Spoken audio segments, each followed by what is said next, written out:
Murdorf in the Mortal Flaw, Book 1, Chapter 28, Love Hurts. WIndsor sat outside by the soothing waters of a fountain deep in thought. The reflection of the waters showed his age, his gray beard, his silver hair, and wrinkled face. The night sky shone with a constant glow from the moon. From among the immaculate gardens, Lady Aquila quietly entered the courtyard and gazed at him from a distance. Walking softly up to the fountain, she approached the prophet from behind. Like a unique and treasured pearl, discovered after having been lost at sea, are you to me. Aquila spoke softly as she placed her hand on his shoulder. Standing and facing her, he put his hand on her moonlit cheek. My dear, dear Aquila, your beauty is never fading, just like that pearl that you speak of. But I'm as far gone and as unattractive as the oyster that bore it. You were my heart's attraction, WIndsor. I told you then that it mattered not to me that you lost your immortal state. And now, it still doesn't matter. My heart still beats for you. The skin is not what I fell in love with. It is the man within the skin that I fell in love with. And that love has not changed. She spoke in a slow, purposeful, and tender voice, touching the side of his face, her ring capturing the rays of the moonlight. WIndsor was not willing to let this lie. I love you too much for you to spend your time with an old geezer, one who will grow even older and eventually will die.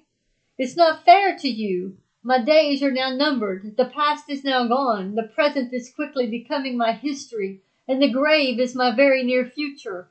He ran his hands through his long silver hair.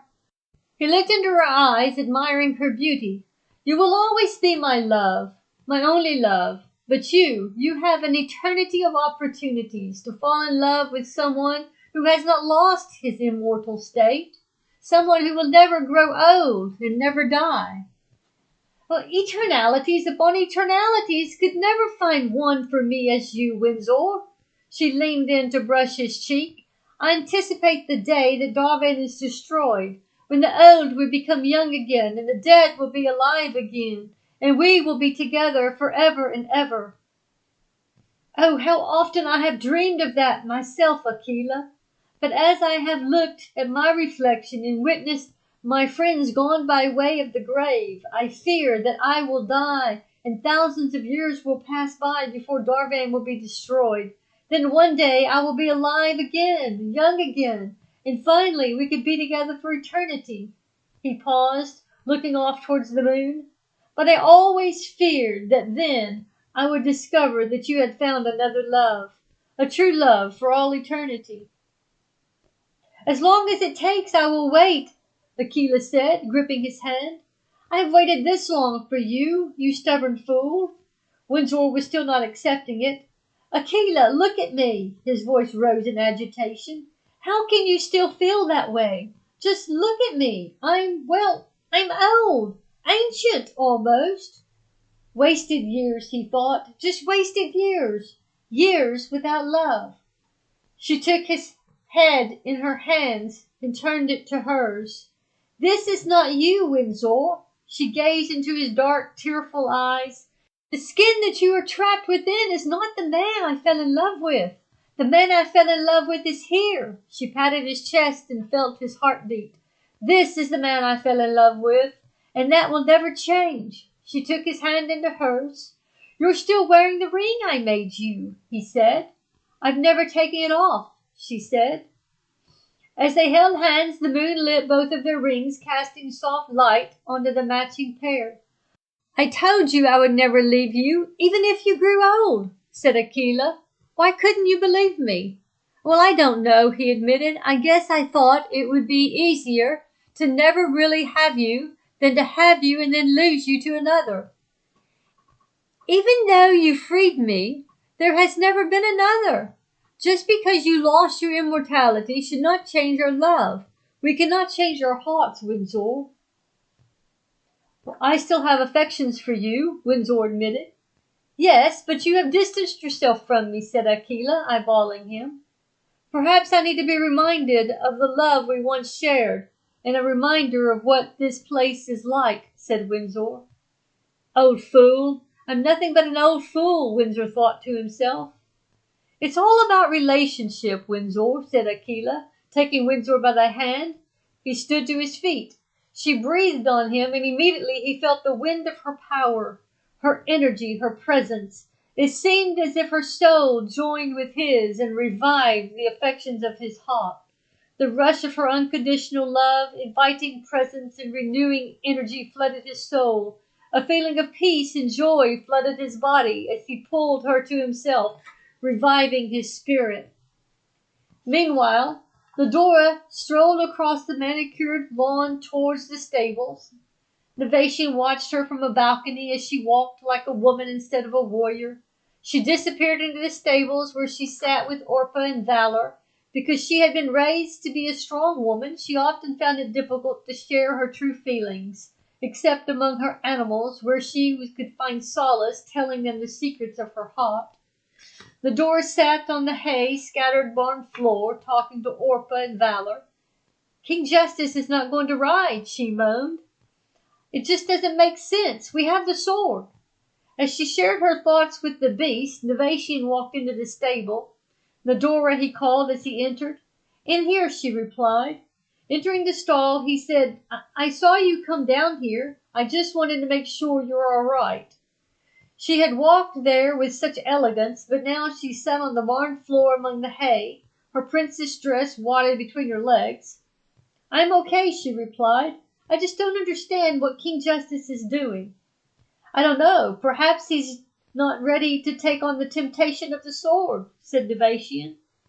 We should have brought the bloody thing here with us, her voice was razor sharp, and just left it with him. Then he would have been stuck with it. Yes, but we didn't consider that he might not come with us. It seemed more logical to leave it locked up with your father's castle than to risk traveling with it.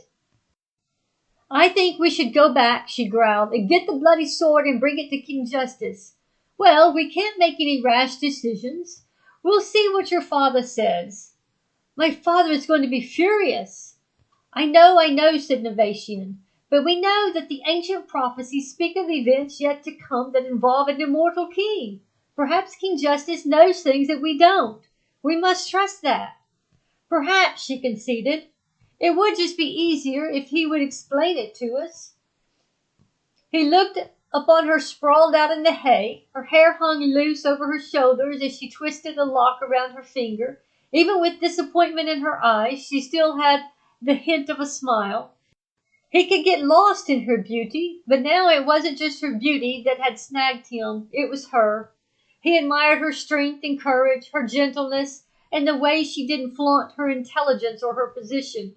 The king was right. He had a fight on his hands, a fight within, but it was more than lust.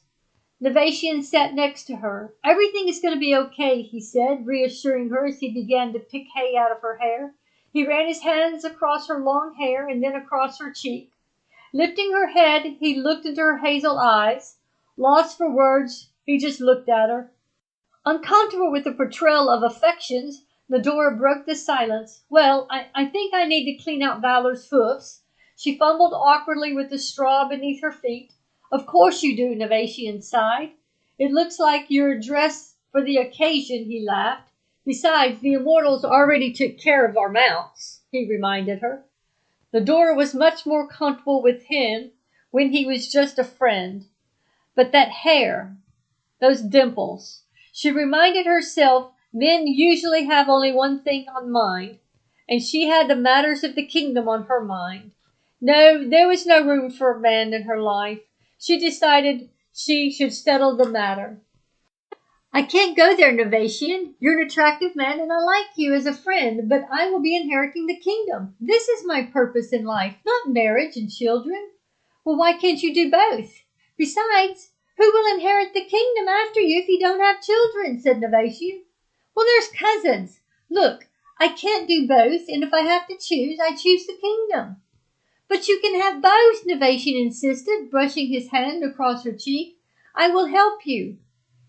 No, like I said, I can't do this. Medora stood up and brushed off her dress. She put her hand on Novatian's hair and kissed his head. Not right now, not as I am right now. Then she walked away. Inside, she was fighting her own war. She held high expectations for herself. Achievement took precedence over romance. After all, achievement came more natural to her. Achievement brought rewards. She wasn't too sure about romance. From her observation, it seemed to satisfy temporarily, but often turned messy.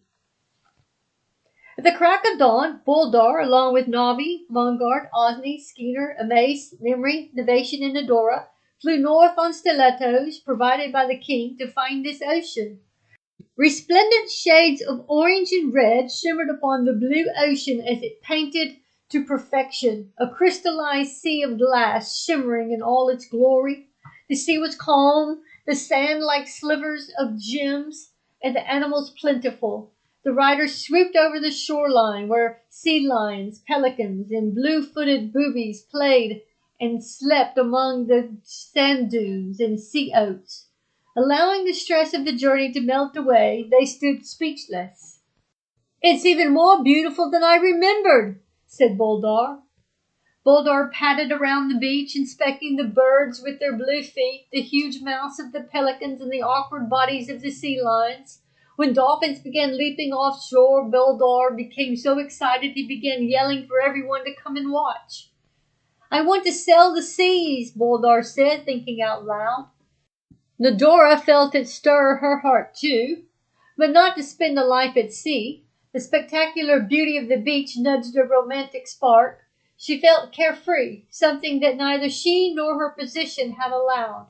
Watching Novation, his gait, his mannerism, his smile, she wondered if she was wrong. She watched the waves crest the foam. She felt warm affection crest her heart. But love would have to wait to fold her, at least for now, for there was war to make. Every time they suggested they needed to get back, Boldar would beg them not to go yet. "Just a little longer," he would say. When the time came, the riders practically had to pull Boldar away from the ocean. Once they had successfully gotten him on his mount and began to fly away, the man looked as though he could almost cry as he watched his dreams vanish from his sight. The following morning, everyone rose early to make ready for the journey back to the castle in Sair. While sipping some herbal tea from the balcony, Novation saw Nadora again going down to the horse stalls. This time she was dressed as a warrior. Finishing up his tea, he walked down the stalls, telling himself it was to help ready the mounts. Novation entered the barn and began saddling Valor. Nadora quickly grabbed the reins of her dragon. As she walked across the barn, she suddenly tripped, landing face down within inches of a pile of manure. "What are you laughing about?" she growled. "You, here, let me help you up," said Novation. Nadora laughed at herself and took his hand. "It could have been much worse," he said, pointing at the pile of manure. As she started to walk off, Novation reached out his hand. "Here, let me take those reins." Taking the reins, they found themselves nearly in each other's arms. For a moment it looked as though they might kiss, when suddenly Navi came bouncing into the barn. "Morning, cronies," he blurted out, just before he realized he had interrupted a romantic moment. Nadora quickly took the reins from Novation. "I've got them," she said. Embarrassed, Navi turned to leave. It was too late. He had killed the moment. "Sorry, my bad, crony," Navi said to Novation. Then in full voice, he continued, "Just thought I would bring Inca and his new girlfriend some breakfast." Walking into the stall, he found the two dragons sitting on opposite sides, growling at one another. "Oh, are we having a lover's quarrel? Looks like it's in the air," said Navi. "Even the dragons can't get along. You're in a celestial land, for the love of God."